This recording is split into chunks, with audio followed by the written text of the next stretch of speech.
Since the beginning of time, one coveted substance has saved humanity's soul from its own dark dealings. This manna from heaven has hooked us all to the sheer elation it brings to our depressed society. This ancient drug is known as candy.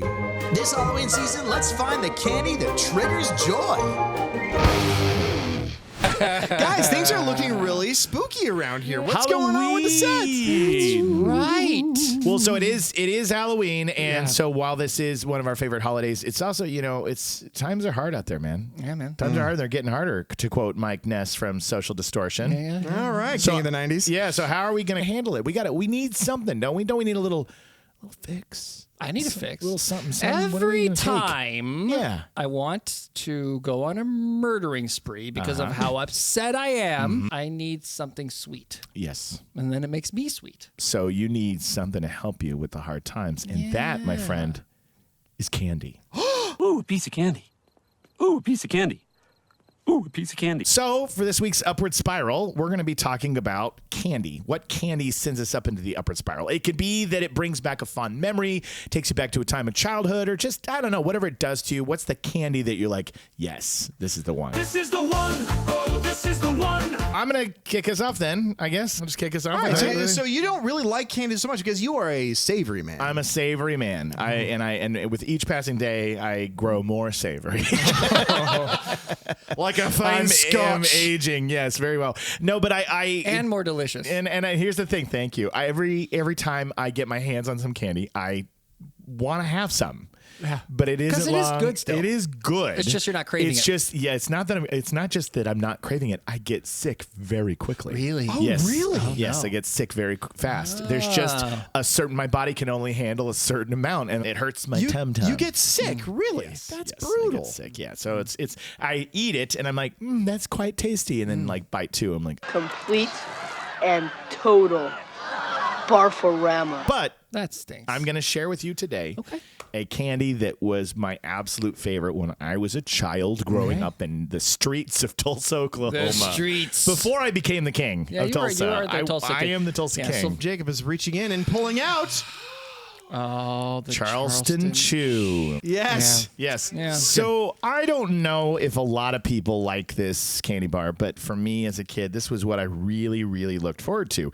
And one thing about it is it says on the label, it didn't always say this, it says try frozen. Try frozen. That's one of the novel things about this. Now, that concept was introduced in 1957 by the person who purchased it from the original founder. This guy's name was Nathan Sloan. Okay. And he was the first one to suggest the idea that people should freeze it and then go Crack. crack it. You just cracked it? I did. So then that way what happens is it gives you tons of little Bits. Oh, my God. Oh, this is. Oh, we're going ham So on this. the whole point, how familiar are you guys with your Charleston Chews? Not very much at all. Oh, really? No. Okay, so the whole point, so we froze it for a little bit, so hopefully it did what I wanted it to do. Okay.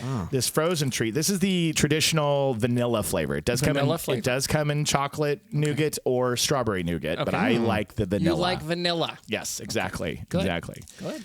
So there you go. Yeah, look, it broke off a little bit. So Look would at you like to that. try some? I would love to try Okay, some. go, Okay. please go for some. All right. Why have I never had one before? I don't know. This is really good. Yeah. Oh. So while you guys eat that is nougat, vanilla nougat, I love nougat. Ted nougat. Ted, I love Ted Nougat. This candy was invented in 1922 by actor Donley Cross and his friend Charlie Fox. They created it in 1922. Cross and Fox? Cross and Fox. It was actually called the Fox Cross Candy Company. Is what they started in 1922. Bunch of actors, huh? Yes, exactly. Donley Cross was a stage actor in San Francisco. That was where he had made his career. But during a performance, he fell off the stage and he injured his back. And he had no other career to finish up with his life. So he created a candy company. Listen, he had one job. Had one stay job on the stage. and he grabbed his friend Charlie. He was like, Charlie, we're going to start the Fox Cross Candy Company. And they started the Charleston Chew, which is named after the dance. Charleston dance. That dance was viewed as being quite a rebellious, like it really was. It showed a defiant attitude. Oh, it was for kids only. Yeah, exactly. Only the hussies dance that dance. It was picked up by showgirls, and it was picked up by communities that were maligned and pushed out, and black communities, and so they used this to kind of stand up and say like, no, this is us, this is our time, this is our time, this is our candy. Being a very progressive person, he wanted this to be like it's a serious defiance. It is the if you eat Charleston Chew. Yeah. You're crazy. Exactly. You're out there, man. You're against the man. Yeah. Damn the man. Eat some You're Charleston breaking Chew. rules. Yeah. So that was where it all started. Exactly. Very titillating. And they were going to call it the titillating Chew. Yeah. But then they went with Charleston instead. Titillating tango. What were other dances of that era? I got to ask Grandpa Cogswell over here. At the chime, we've got the Charleston. We got the jitterbug. The jitterbug. Yeah. The Engelbert Humberdunk. And the flingity-flingity-flew. That's it. Okay, good. Those are the dances. Thanks, Gramps. So they went with Charleston, and it had this as the original recipe. And then, like I said, in 1957, that guy bought it. Nathan Sloan, I think I said his name was. And he kind of changed the recipe a little bit. And this is around the time that he introduces the freezing idea. Okay. And then they start trying and experimenting with some alternate flavors outside of the chocolate, strawberry, vanilla trifecta. And they add in like grape and things like that. And it doesn't really work. It doesn't go well. It's not the same. Because the chocolate around it is part of the thing. Yes. Because that chocolate is kind of mixing in with all of it. Yes. So you kind of have to choose. Chocolate and grape, I'm not sure. Pal. Exactly. Chocolate on chocolate is good. Chocolate on strawberry, good. Chocolate on vanilla, good. Outside of that, you're getting into some Chocolate and rain is great. Chocolate rain. Chocolate rain. Big hit on YouTube. And then in 1980, it's bought by Nabisco. Charleston Chew is Chewy Louie. And then it's bought by Tootsie in 1993. Delicious flavors. Ways to eat it. Charleston Chew. So they Makes own it sense. now. Yeah. It has a Tootsie. It has a Tootsie aspect. quality, which is like you does. really got to work your jaw to get through it. Yeah. Yes. So that's Tootsie's whole thing. I think this has been one of the biggest things about Charleston Chews that people probably didn't like is it is a tough nougat. It's not an easy nougat. Like a Three Musketeers nougat, you can get right through it. That's a fluffy nougat. That's a fluffy nougat. This is a nougat, This is brother. a firm nougat. It's a This is firm, like exactly. powerful nougat. Exactly. Now, the funny thing is that this candy bar, this is the interesting fact that you will be surprised here. This candy bar is used to study rheology in North American geology schools. You're kidding me. Which is the flow of matter. And this is what they use as an example of that. rheology, which is RHEAOLOGY.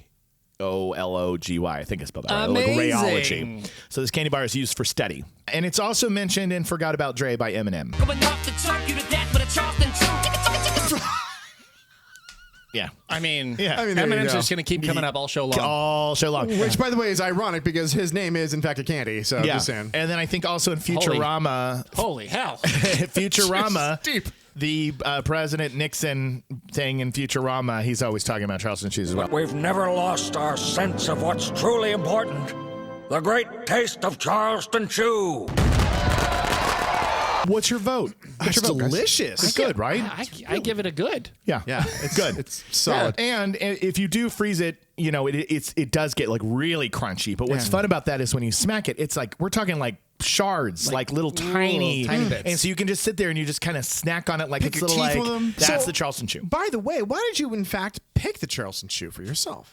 Because when I was a little boy, like I said, in the streets of Tulsa, Oklahoma, we used to go to my Meemaw's house every Sunday. And so we would go to church in the morning, and then we would go to Meemaw's for lunch, and all the family would be there. And right down the road from my Meemaw's house was a Circle K.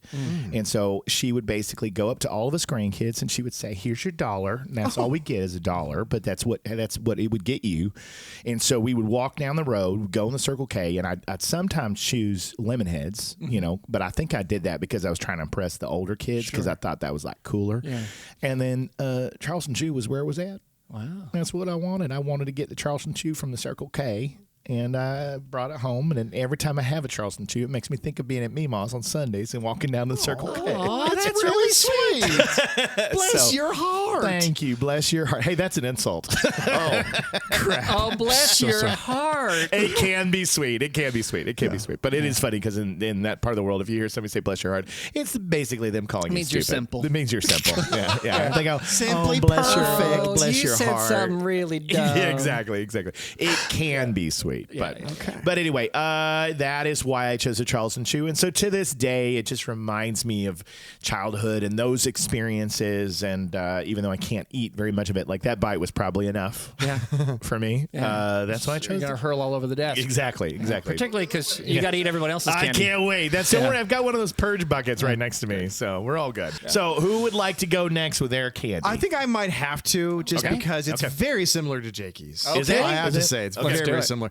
Big movie fan here. I don't know if you guys know this. Yeah. Big movie fan. Huge. Okay. Tell me more. I'm not familiar about that. I don't know, but it's basically my choice is the Milk Dud. The duds. the duds of duds. milkness. Here's the deal. Here's the reason why young Clayton Cogswell wanted to only eat Milk Duds for forever was every single Friday night or Saturday night, doesn't matter which one, my mother and father used to take me out to the movies. And yes, ladies and gentlemen, to the movie theater. Yes. Okay. Amazing. Back when those were still around. Yes, when they were They're still all gone around, now. and there was like nothing but like family movies every weekend, and like movies that were amazing every single weekend, except for like February. February kind of sucked for movies back Yeah, then. that was notoriously the lull. Really bad. Every single weekend without fail. Milk Duds, popcorn, and Coke. Oh, Amazing. you're speaking my language. Amazing God, combination. why do I love junk food so much? It's just Some people get that bug. My brother has that bug. I don't have that bug, but I get the propensity. Cannot walk past a movie theater Yeah. without smelling the popcorn and me going, Milk Duds and popcorn and Coke, and I start cracking out. I'm like, I need it. Need it. I've been with So- you. I've seen it happen. Oh, It's God, crazy. It's like wolf wolfing out. Yeah. I was not the milk duds weren't my part of it, but I had the exact same. So the popcorn and the Coke, 100%. Like if I smell the popcorn, I also need the Coke. And if I go to the movies, it's hard for me to not also buy those things. Yeah. because I love them so much. But my third was the Junior Mints. Oh, see, that Junior Mints is so good. Junior That's like Mints are good. like second or third for me. I love them, and Whoppers also make it into the list. Oh, Sometimes. God. By the way, while I'm talking, I'm going to pass this to my boys. Okay. Yeah, I would love Milk to take a Duds. bite. 3, 2, 1. Milk Duds. Sorry, you caught it anyway, even though I was almost Baby, that insensitive. was You pretty guys good. know how difficult that was for That me. was really good. My jazz hands were being suppressed. Yes. I'm Did so proud did of you. he get one before he did that? No, not yet. Not yet. So, So just, what's going to be great is I'm going to throw an open box And it's back to gonna- him. It's okay. We'll get in slow mo. Milk Duds are the candy that moves into your teeth and stays there. That's Exactly. the one thing about them that I always found difficult. Exactly. I enjoy them, but I would be hours later being like, there's still freaking Milk Duds between my teeth. You enjoy them forever. Forever. And the reason why I had to go next was they're very similar to the Charleston Chew. 'Cause Yes, My yes. very first Charleston Chew right now, and I'm like, these are very, very close to Milk Duds, Yeah. right? Yeah. Not nougat, but the caramel inside. Caramel, right? yep. But so the history of the Milk Dud, ladies and gentlemen, M.J. Holloway and Company.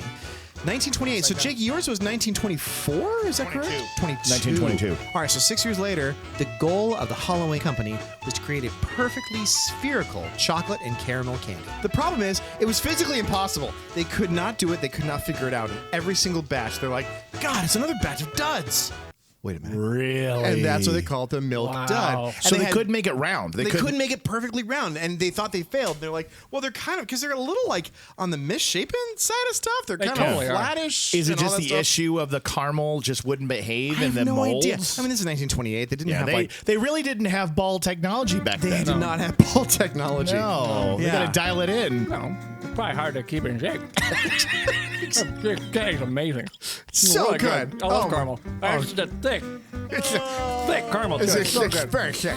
Two other little fun facts. 1986 to 1992, it was owned by the Leaf Company, and that was the Milk Duds that I grew up with going out to the movies, 86 to 92. And then suddenly Hershey bought it. And like everything that the big corporations touch, they kind of went, eh. And they're fine today. They're just not what they used to be. The last part I want to tell you guys, Milk Duds contain shellac. What? Isn't that used for That's home? why my mouth will never stop having this milk in it. Isn't that for home building? Shellac keeps things preserve. very classic shine. They wanted to have that chocolatey, yummy shine to it. Yeah. The problem is, boys, now that you've both eaten one, shellac is a substance that comes from the secretions of the lac bug. So basically, we are eating currently, right now, the secretions of an insect. Awesome. Same thing with Whoppers. Nice. So, Noli, you, me, and Whoppers and Milk Duds. It's that. So I've got a lot of shellac in me, is what you're saying. Got some shellac. So that's my choice. The reason why it's in my upward spiral is it just brings me back to happier times when I used to go to what was I called church, which was movie theaters. Sure. Back in the day. Mm-hmm. You know, a dark place. You're very contemplative and you laugh, you cry, the whole thing. That was my church growing up. Absolutely. So I feel a little bit closer to heaven every single time I have a Milk Dud. That's beautiful I love story. That. I love that. Very nice. I love it. All right. Wow, happy candy day to you guys. Yeah, man. So Happy we're done, Halloween right? season. That's That's Yeah, it. we're Yeah, done. yeah. Oh, Thanks. wait, Oh, wait. Noli. There's more. I'm going to take you boys all the way down south. Like Texas? Or Oklahoma? are we going to Florida? Farther south. Further. Oh, further. Further. Okay, where we go? Go Mel a little, Gibson south. No, further. Russell Crowe, see Closer. All the way down to South Melbourne. Okay.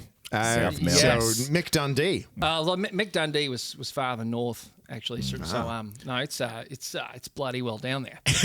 No, there's some places lower. Yeah. Not many, Okay. but some. Okay. No, this is the violet crumble. Okay. Yes. Okay. I'm going to hand you a violet crumble. Okay. I'm going to throw you. No, I'm going to hand you a violet crumble. Thanks, mate.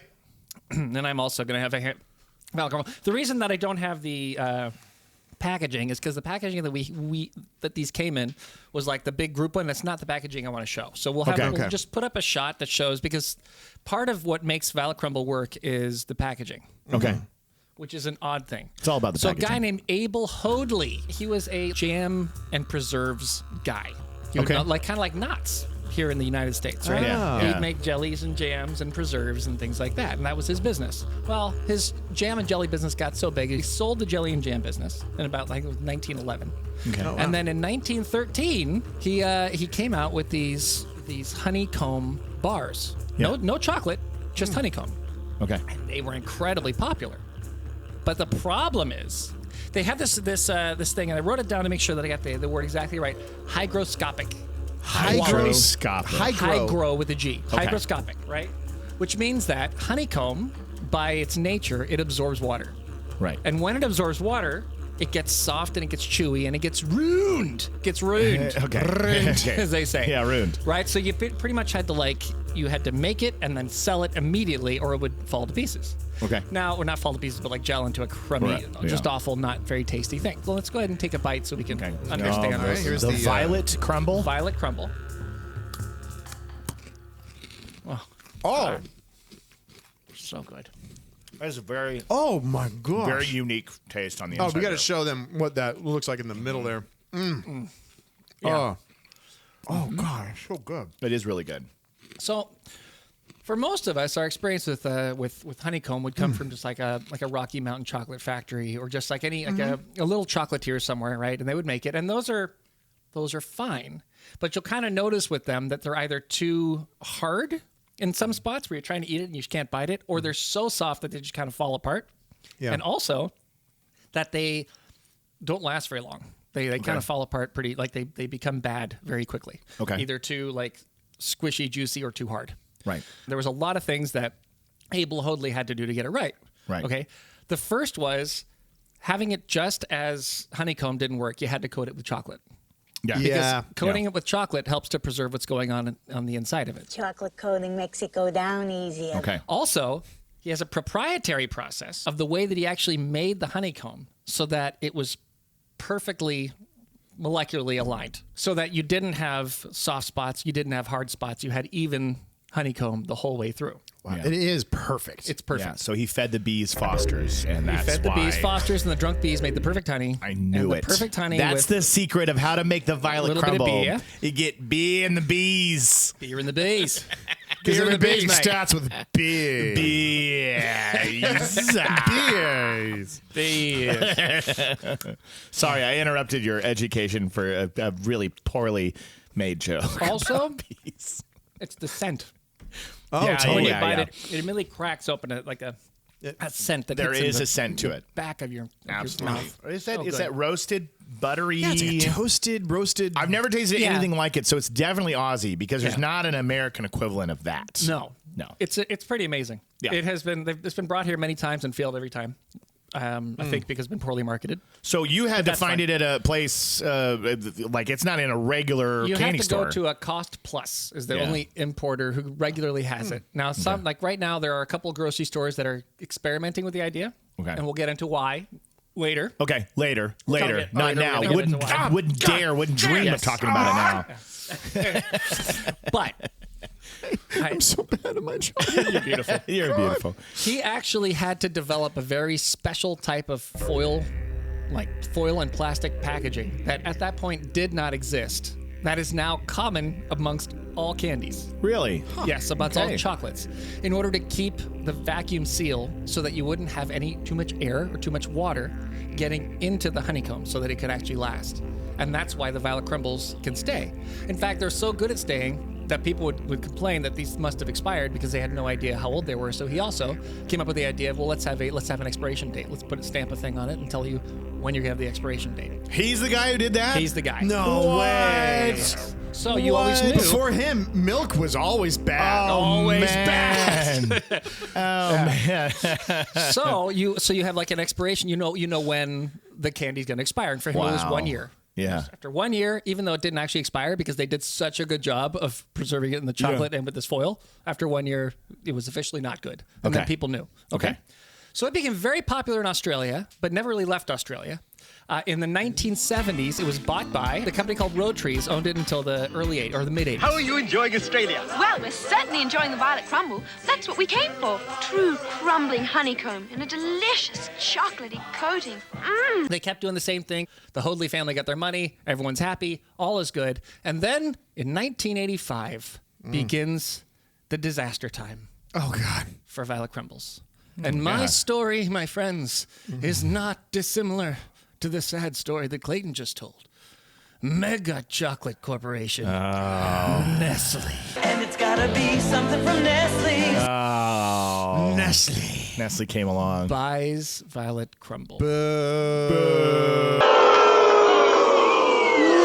You suck! Flavor-wise, again, it was okay. The chocolates were doing fine. The problem was, their thought was, we're going to do the same thing we did with Kit Kat. They took Kit Kat and then made that an international sensation, including in America in the 80s. Right. And so now everybody has Kit Kats. Kit Kats are everywhere. They're like Big seller. Big seller. Top 5 of Halloween candies for sure. Top 5 Halloween candies for sure. Yeah. Okay. Violet Crumbles, the idea was let's do the same thing with that because it's really popular where it is. People love it. There's nothing like it. Let's go with it. I mean, all right, there is something like it, but it's garbage, and we'll talk about that later. Okay. By the way, sorry to interrupt. American Kit Kat, Australian and English Kit Kats. I don't know. Oh my gosh! I don't know the difference. Oh, they're so good. We'll do it for you. Is We'll take it. We'll take it this like a pint of Guinness in Ireland compared to a pint of Guinness here in the United States? By it's far. Totally different. I mean, with chocolate, it's even more so. Really? Because in America, we use corn syrup and everything. Like sugar is corn syrup. Yeah. And it changes the flavor just a little bit. Okay. And I think as Americans, you almost get used to it. You're almost like, okay, well, that's just the flavor of chocolate. So some Americans, I think, even prefer American chocolate because they're used to the corn syrup. Okay. But if you have a Kit Kat in Australia, that's made with sugar. If you have a Kit Kat here, it's made with corn syrup. So that's the biggest problem. Yeah. So they tried to do that, and it didn't work. The branding campaign was a total failure. They did not do a good job of selling people on the idea of what it was. People were confused by the packaging. People were confused by what you mean by what violet. I don't understand. By the way, the only reason it's called a Violet Crumble is because Abel Hoadley wanted to call them crumbles, just crumbles. Just crumbles. Yes. Yeah. Except he couldn't get that. He couldn't trademark crumbles. Yeah. Because everything crumbles. Yeah. So what he did is he added his wife's favorite flower and color, which was a violet, to it. Isn't that beautiful? And so they made the violet packaging that it comes with, which we showed you earlier, and we'll show you again right now. Yeah. Yeah. Which, by the way, I think might have been a mistake because a violet makes me think it's going to be some kind of like floral candy. Yeah, I think it was a sweet gesture, but I think that's probably hurt them in the long run, especially in the United States. I think it's one of those things that when you hear Violet Crumble, you're like, no thanks. I don't want something that's violet. But crumbles, that sounds great. Crumble sounds great. It just needs to have something about a crisp, a cookie, or something in there in the title. I mean, its biggest competitor is a product called Crunchy. Crunchies, Crunchies. which is Cadbury. That's the UK version. It's the British version. Yeah. Garbage. Hot garbage. Terrible. How dare you, sir? I hope there's some really angry commenters that are like, that is my favorite candy Your of favorite all time. candy is Like, what might? Now, come on now. Don't do that. So Nestle failed in their project of making it an international sensation, and with that decided it was no longer worth owning. So they did not sell the product. They did not offshoot the product. They canceled it. Oh. And man. in 2010, Violet Crumbles were stopped. Really? Which opened the door for Crunchy To make its way to through. take over the market. Wow. And they did. Crunchies are everywhere. They're all over Australia. They're everywhere. They took over. They totally took over the market. Thankfully, a really beautiful, wonderful, amazing man named Robert Menz bought Violet Crumble. Bobby Menz comes to the rescue.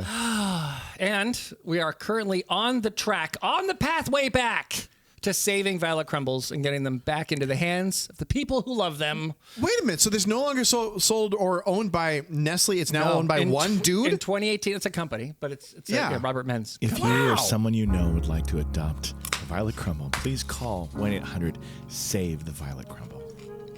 That number that'll work. You should call it. Definitely call that number. Definitely. This is a good episode. I like this episode. So Violet Crumbles are on the way back. If you see one, my recommendation is try it. Oh, it's not violet. yes. It doesn't taste like No, violets. I It's will not tell even them. purple. I will tell them right now. Try it. It's a great taste. I like it. Incredibly tasty. It is my favorite. It's my childhood candy. The reason that I chose it is because I grew up with it. Yeah. It's It reminds you of your childhood. probably my earliest sweet memories. Probably my earliest candy memory. I love it. It's just burned into my brain from childhood. There were three when I was little. Kit Kats, which I liked. Cherry Ripes, which are terrible, and then the other one was the Violet Crumble. And the Violet Crumble for me was the favorite. Now, there's also Fruit Tingles, which is a candy that I could talk about a whole different day. But It's also a condition that you need to get checked out if you go to the doctor. yeah. If you get the fruit tingles, please call your physician. dial 1-800 I have Fruit Tingles. Fruittingles.com. No, these are all things that happen. Dial 1-800 I have fruittingles.com. Totally. You don't put .com in your phone numbers? Yeah, absolutely. We're going to move on to our second chapter of our candy episode. There's another chapter? There's another chapter. What's going to happen in this chapter? And this one, I don't know what kind of music you have for this. Ready? It's Confection Confession. Something very misty, very cloudy around me, like it's 80s and you're up too late watching TV. Yeah. Confection Confessions. I wish I had a hat that was deep. Like No. You know? Yeah, exactly. USA up all night. So, guys, what Confection Confessions is? These are candies that it's a confession because in common company, the reaction to your enjoyment of this candy might be like, ooh, or what? Or like, I don't know. So it's you've carried it around and it comes with shame. It's a non-mixed company idea, right? Yes, like yes. we don't talk about religion, politics, or these the candies. Great Pumpkin, or these candies. or Fight Club, or Fight Club. Fight Club. I will give you. I got roasted by my own spouse. And I was like, I'm going to read these on the show. She said, you find the candy. Well, actually, let me show you what they are first. Okay. Circus peanuts. Wait, why are you bringing circus peanuts into this show? Okay. Why? These are a type of candy that I will explain a little bit more about, but my wife said, you found circus peanuts? And I go, yeah, I did. It took a bit. We went to several places. We found it at CVS. And she said, in the vitamins section, right? Does it taste like bad medicine? And I went, ha ha. And she goes, you might have also found it in the styrofoam section at Home Depot. And I said, keep it up, you hater. So this is the kind of crap I've had to deal with my whole life. Because I don't know so I don't know if I should display it here for you. It is the company that makes this. Oh. There it goes. Yeah, there it goes. Okay. Yeah, Spangler, like Egon. Egon Spangler. Now, there's multiple companies that make the circus peanuts. Spangler's one of them. Another one's Brock's, I think, makes it as well. Okay. This candy's old. Oh. The oldest so far. Spangler says 1906 on here, but the circus peanut goes back to the 19th century. Whoa. Yes, it is one of the oldest candies in this country. This is a Civil War candy. Exactly, it is. The circus peanut was a penny candy at the 5 and dime store. Well, that makes sense. And for a while there, they were just loose. Oh, no. So you shove your hand in the barrel, you pull out grubby old circus candy peanuts? So if kids go to the 5 and dime store and just grab a circus peanut for a penny. After picking their nose. After picking their nose, tending the farm, whatever. It's just all sorts of things all over their heads. So that's how we built up our immunity here, okay? Yeah. But what I love about it is on the cover, it says right here, it says, a fat-free candy. Hey-o. Hey-o. You know? You are going to have this candy. Yes. So wait a minute. So do you like these? Do you not like these? Okay, Like, we're just going to eat them first. Let's and eat then 'em. we're going to talk Before about I it. eat it, I want to say something. Yes, you have yes. maybe possibly some support. Okay. Not for me. I think you're insane. Of course. No, of I've course. never had one, You've so I never actually had don't one, know. so let's I don't see. know. But in theory, I think you're insane. Yes. My brother is a nut for a similar product called bananas. Bananas. And okay. bananas, and I don't know if they have them here, but they have them in Australia. Bananas are circus peanuts, except that they are banana shaped. Okay. The same banana flavored. oh. And exactly the same. The same Okay. texture, the same. Like it's just imagine yellow and banana instead of a nut. thing. Okay, so Mike has probably got my back on this. Oh, yeah, I think he does. So I just realized as I was talking, I was just rustling the bag. So Oh, this smells like... and now let me tell you something. They smell like bananas. These have been called everything from the door stopper of candies to all the other horrible things that have been said, styrofoam, Sure. in medicine or whatever. There's a putrescence to this. Yes. I cannot be guaranteed that this is going to taste exactly like the ones that I had when I was a child because the ones that I had when I was a child were a little different. But we're going to take a bite right now, and I'm curious to see boy. what everybody thinks. Here we Okay, go. here we go. 3, 2, 1. It's banana. It tastes exactly the same as the bananas. It tastes exactly the same as the bananas that my brother likes. It is banana. Now, wait a minute. And this is what I don't understand, because I had a conversation with you the other day.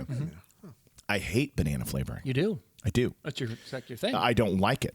But when I was a child, I had these, and I really liked them. But now that I eat it now, I go, that's clearly banana. Yeah. So I don't know why this one Why that worked got away and with it. why it got away with it. That's what I don't understand. Yeah. This candy got away with it. My brother liked him.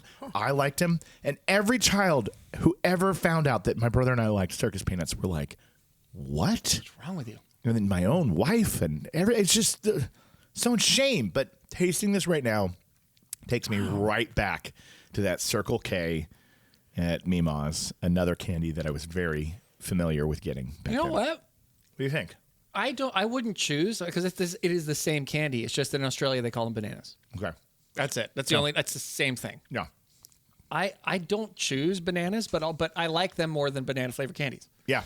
And because my brother would have them, and so I have Steal have some. one, Yeah, have yeah. a couple anyway. And I think they're good. I think the texture is fun. I think the fact that Yeah, it's kind of like a marshmallow, but it dissolves. Yeah. It is an So interesting dissolving. texture. It's a dissolving marshmallow, so it doesn't like stretch. It kind of just disintegrates. yeah, there's a chew before it disintegrates. Yeah. So do you hate it? You know, strangely enough, I don't.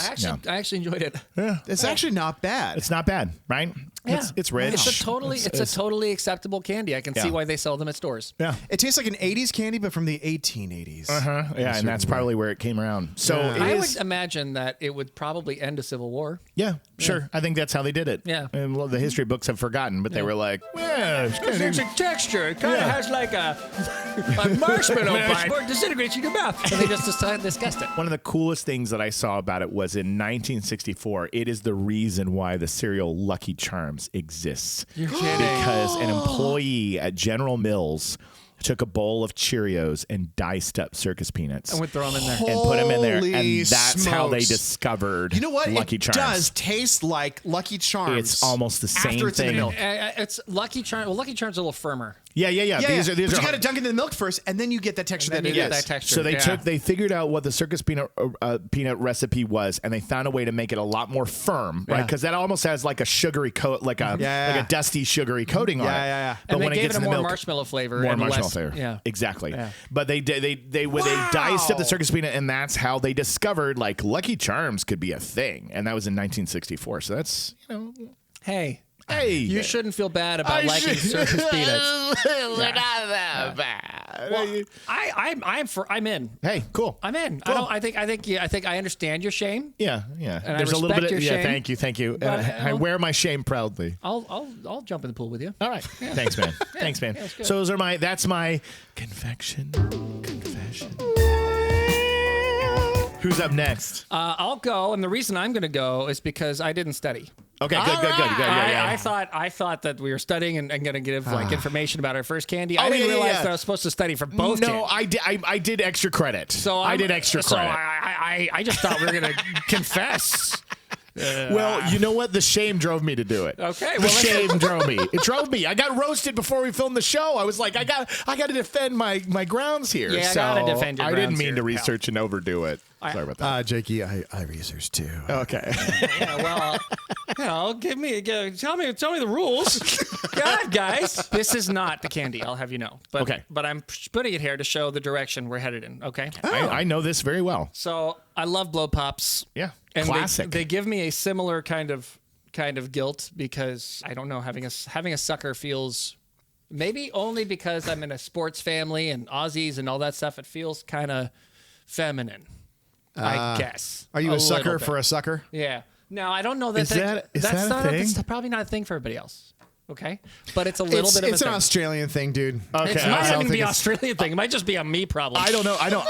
This is However- literally the first time I've ever even hearing Yeah. of the notion. Of the notion. It's Now, a crazy now all notion. those elementary school names are starting to make sense. I just over by the goalpost. I was just sitting there I was going- over the goalpost, just freaking eating my Tootsie Pop. Just like, and I'm like, why are they all laughing at me? Why is everybody making fun of me? It's because I got this freaking sucker. Look at Yes. a little gal over there. That's right. But my guilty pleasure Yeah. in that vein Yeah. is the most of that. Oh, it's a ring pop. Ring pop. The I ring mean, pop. this was one of the coolest discoveries as a kid. You're like jewelry and candy. Yes. Yeah. See, Yeah. now I think that, again, for maybe got other one for people. me? Yeah, going for everybody. Daddy. I think Mystery flavor, it says. I don't know what you're going to get. Good, You good, can good, get anything. good. Yeah, anything's possible. ASMR time. ASMR time. Yeah, there you go. Now we had to whisper. Right. So Oh my god, and mine's green too, which is my favorite color. Mine's green too. that works out. It's worked out for everybody. Everybody wins here today. So you put it on your. You see, it's like it's Oh, yeah. jewelry. You Oh, put yeah. it on your finger like But you it's also a, felt like you it's could a ring. like superpowers. I was over on the playground just like with a ring pop on, and all the kids are making fun of me, and you were Yeah. like, "We shouldn't be doing that, Jacob." And I was like, "Why?" And so this is my my guilty pleasure. I love these. Wow. I love these freaking things. That's really good. Ring They're pops so are good great. because I love lollipops. I'm a lollipop guy. You know, the lollipop I actually like the most is the one you get at, like, the theme park at Disneyland or whatever. And I think there's something about the fact that it's just the size of your head, and you can just kind of go. It made me feel like that's a lollipop. The giant. Yes. Yeah, that's a real man's lollipop. That's a man's sucker. As you stand there like this. Like a kitty cat. Yeah, like a kitty cat. That's funny. I haven't had a ring pop. I don't think I've had a ring pop in 30 years. Long time. Since you were 2 years old. Since I was Probably 2. because it's not something that generally a man would. And I don't go into a candy store and go like, give me the ring pop. Because Right. where am I going to eat this Right. in public? Because even buying it, and that's how I knew it was the right candy, because even buying it, I'm a little like, you're staring at me. It's for my kids. Yeah, but I do love it. That's great. I do That's love a it. perfect. And it's delicious too. Yeah. It is so really delicious, good. so Yeah. tasty, and you can wear it as jewelry, so what the heck, yeah. I kind of love that we don't have any facts on it because it's just great as is. Yeah. It's just a pop on a ring. It's just a pop on a ring, man. What more do you need to What more do you need to know, man? Somebody out there in the sucker game was like, put it on a piece of plastic and have them wear it on their finger. Hey, you guys like it? Yeah, just put a ring on it. Put a ring on it. Yeah. Well done. Thanks, Hey, Beyonce. Clayton, Yeah, it is my time. babies. It is time for your All right. confession. Well, Confession. I have to say, I think I just beat all of you on the world's oldest candy. I'm not surprised though. You are our resident fogey. What do you mean? You're a resident fogey. Yeah. Okay, so this candy, before it was candy, was huge. How big was it? It was huge. For the Egyptians, Wow. the Greeks, the Assyrians, the Chinese, and the Hindus.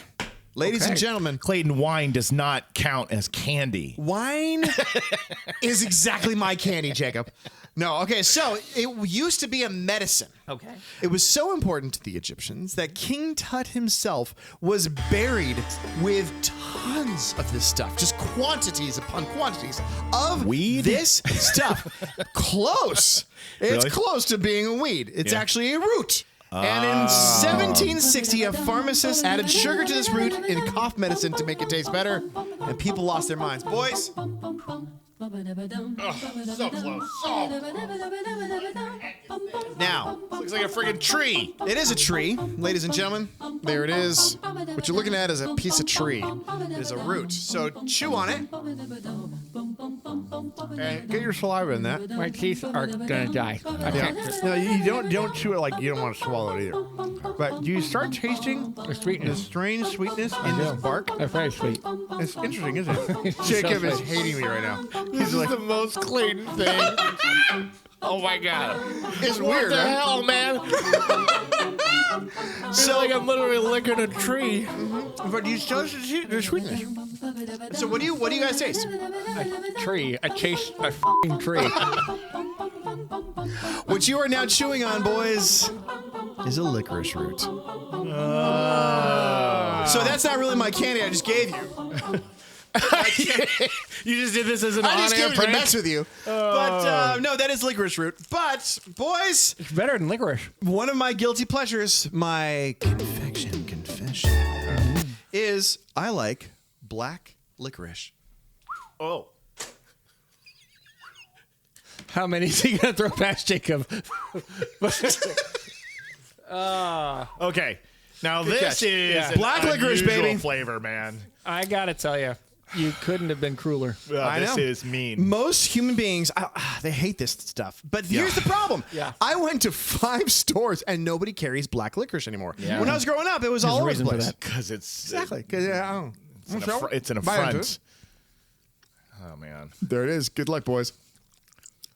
Yeah. Well, I gotta tell you, that's awful. It's delicious. I like it a lot. That's just terrible. Yeah, it's that anise. So there's that drink that is that Dracula drink that I'm absinthe. Absinthe tastes like would. this. Yes, the anise, which always tastes like black licorice, and I do not like that. I do not like that taste. But I'll do it for the absinthe, but I won't do it for the black licorice. No, well, you got to finish the Yeah. whole thing, man. And afterwards, I have to finish the whole thing. this is a challenge. Okay. Here's the deal. Really? This is my. No, it's not really. I'll tell you what, it's not as bad as I remember. I remember it being revolting when I was a kid. Maybe my mouth is just getting half dead, but it's actually not as bad as I remember. It's kind of all right. It's not bad. Yeah. And that's the thing. Most people absolutely hate it. And I'm actually kind of the ones who are like, you know what? It's actually kind of tasty and mellow. I like it. Yeah.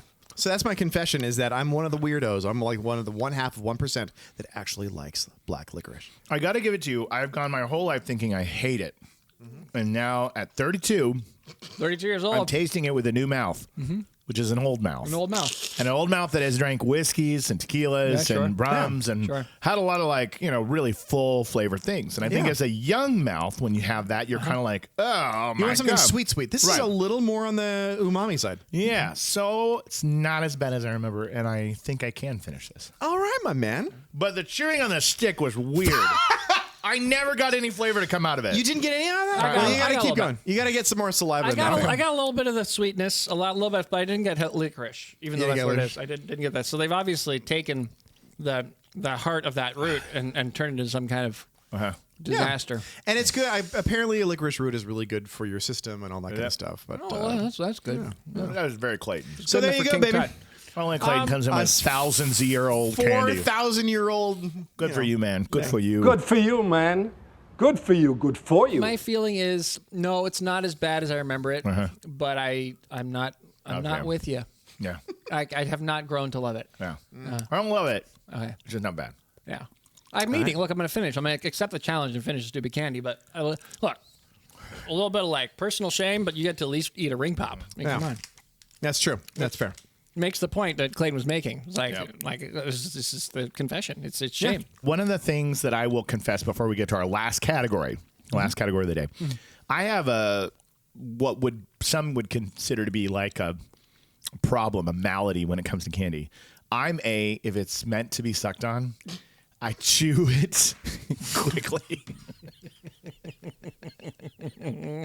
I chew it quickly. Any kind of that's fine. Thing that you're supposed to Yeah, we get it. You know what I'm saying? Like, yeah, we do.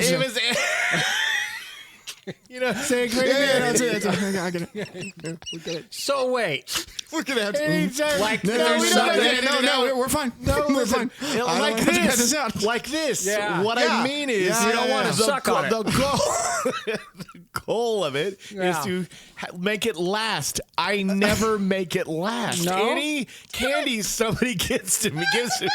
Yeah, if it's intended to be sucked, you won't last. No, if the candy is like a candy that you're supposed to put in your mouth and let it melt down and dissolve over time, somebody would be like, okay, here's a mint, right? Not a mint that you're like supposed to have the mint in your mouth. Somebody will hand me the mint. I'll pop it in my mouth and I'll go, and they'll look at me and go, did you just chew the mint? Like the whole point is it's going to dissolve and freshen your breath. Right. Like I have no patience for all candies that you're meant to have it dissolve slowly. I always chew fast. You're like the owl in the yes, I am the owl. I'm the 1, 2, 3. 3. Yeah. So that's been something my whole life that somebody will give me a candy and they hear me crunching and biting on it and they're like, "That you're not supposed to do that." And now the candy's gone. And I'm like, "Oh." There it goes. There it goes. That's a perfect example. There it goes. You just took off the top of it. Wow. You have good teeth, man. Holy smokes. What about candies that are meant to be bitten? Can you suck on those? Like a Milky Way bar or a Snickers bar. You ever suck on that? No. Could you imagine just seeing that chocolate just deteriorate? I thought I'd ask.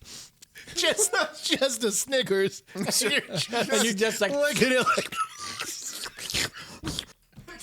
Oh my God! Yeah, that's gonna be my new thing now. I'm gonna take candies that are not supposed to be sucked on, and I'm gonna start sucking on. Clayton got us to put a tree in our mouths. That's right, baby. I'm done with this thing. Yeah, that's fine. That's fine. I can't do the bark anymore. Yeah. We actually have one last thing that we're gonna share before we're out of here. I know we've been running long, but we each have.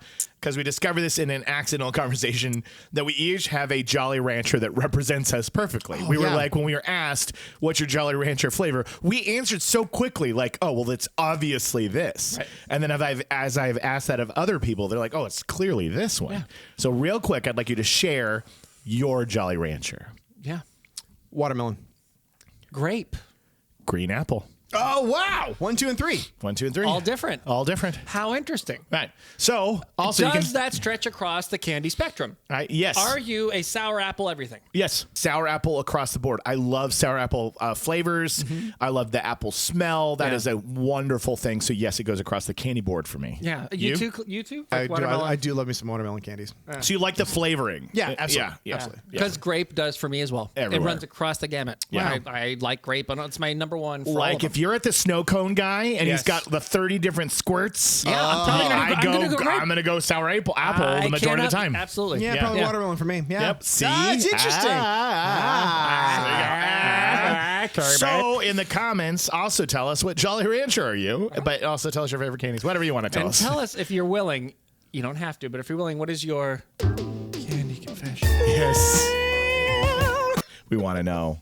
So that's it. That's another episode of Upward Spiral. Another time that we could teach you a little bit about some of the candies, their histories, maybe some facts you didn't know about. You can also learn about ways that I eat candy, like sucking on it or chewing on it. But hopefully it brightened up your day and launched you into the Upward Spiral like we try to do every single week. So tune in next time. Enjoy your Halloween season. Enjoy all the candy. Enjoy the fun. Stay launched. Fellas. You guys ready to strap in? Ready. So ready. All right, it's time. And so for this week's catapults, decided to go a little on the spooky side because we're beginning the Halloween season. So here we go.